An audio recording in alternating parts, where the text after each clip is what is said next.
Wanted, Pam Bondi, reward, $45,000. Dead or alive, preferably dead with a bullseye right on her forehead. These people are sick. You cannot touch federal agents when they're doing their job, and that's something that they know. It's something that we reminded them of last night, because if you do, you're committing a crime. They cannot impede federal officers doing their jobs. They're out there risking their lives every single day and night to keep the people of California safe, yet these lawmakers are insane. Pam Bondi and Todd Blanche now warning California politicians, if you're going to be attacking our federal agents, there will be consequences for you. This one came out from Todd Blanche, was followed up by Pam Bondi and Todd out there communicating this new standard to these politicians. Todd wrote this. He said, California politicians want to arrest federal agents for enforcing federal law. Well, we just sent them a letter. Stand down or face prosecution. No one threatens our agents. No one will stop us from making America safe again. Gavin Newsom punk got this letter. It says, hey, federal agents work tirelessly every day, Gavi. Despite receiving no pay because the Democrats have shut our government down, they're still putting themselves in harm's way to keep Americans safe. But rather than supporting them, California politicians like Nancy Pelosi, Brooke Jenkins have called for local law enforcement agents to arrest federal agents and officers for enforcing federal laws. The DOJ views any arrests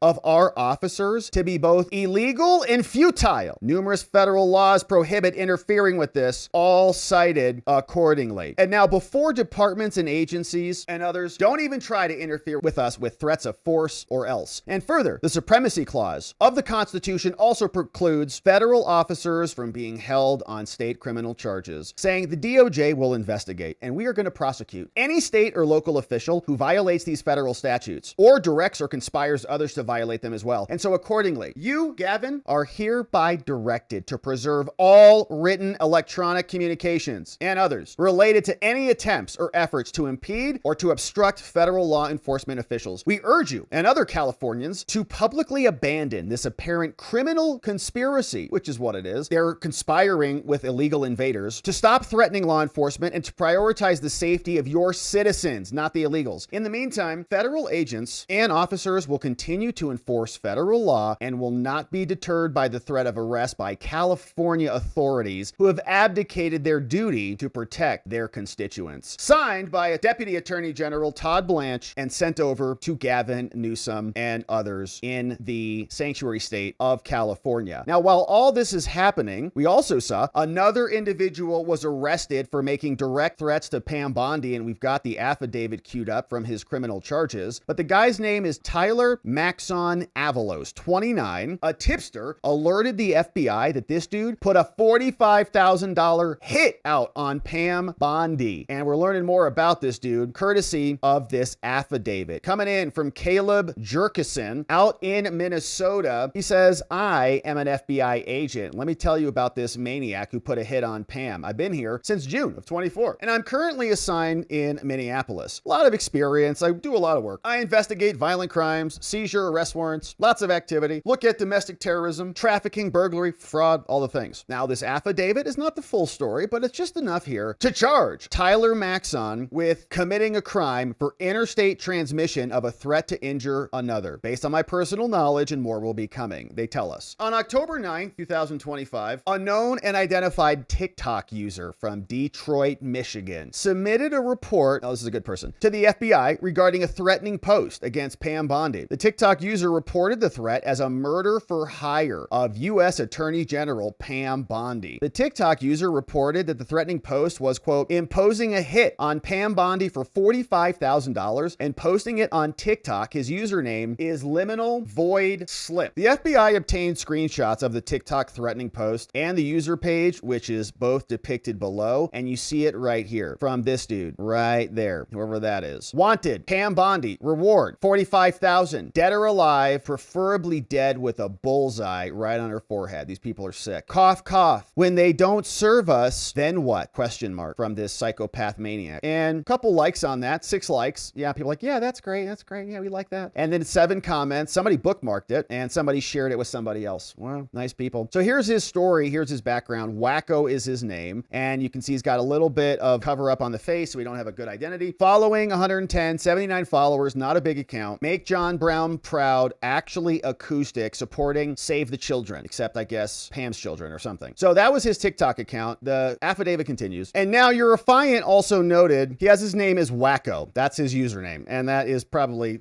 accurate. Now I recognize this as a symbol for anarchy. See that A right there? The anarchist A. Now additionally, the suspect and their TikTok also had a link to the anarchist cookbook, the anarchist FAQ book that was pinned to his page. I look it up, and in my experience, anarchism is a philosophy that seeks to abolish all institutions and that do perpetuate authority, coercion, eliminate the state, eliminate the capitalists, and all the things. Now, these advocates want the replacement of the state, and they want voluntary free associations. I'm sure they do. Now, FBI agents, we got an EDR request. We submitted an emergency disclosure request to TikTok through their online portal for getting information. They asked for info about liminal voids lip. TikTok responded to the EDR. They said, well, here's everything you need to know. The device used to sign up was a Samsung Galaxy, and he signed up 9/7/2025. To sign up the suspect user account, 9:15 a.m., sign up IP address 73. Additionally, TikTok reported the sign up platform used was Google. There was an email address called screamingmeowvoid@gmail. So now they're backtracing this dude through the tubes. Detroit FBI agents then submitted another EDR to Google and to Comcast. They say, who's this dude? We got this email address and an IP address used, and who is it? Then Google responded and gave numerous IP logins. As recently as 10/3/25, the subscriber name was listed as Gray. The device and account identifiers revealed the device had user emails that included Screaming Meow Void and,